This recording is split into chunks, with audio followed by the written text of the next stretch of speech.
Little Emmy, the lantern keeper, felt a shiver run down her spine as a mysterious whisper beckoned from the depths of the forest. The whisper spoke of encroaching darkness that only her light could dispel, urging Emmy to make a life-altering decision. Emmy's resolve strengthens as she steps into the woods, knowing the fate of her village rests on her courage and inner light. Emmy's determination is met with unwavering support from her community, who place their faith in her ability to confront the looming threat.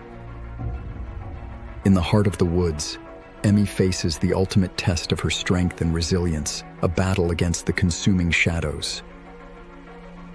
The darkness strikes back with relentless force, pushing Emmy to the brink of defeat and revealing a hidden power within herself. With newfound strength and resilience, Emmy unleashes the full force of her inner light, vanquishing the darkness and restoring peace to the village.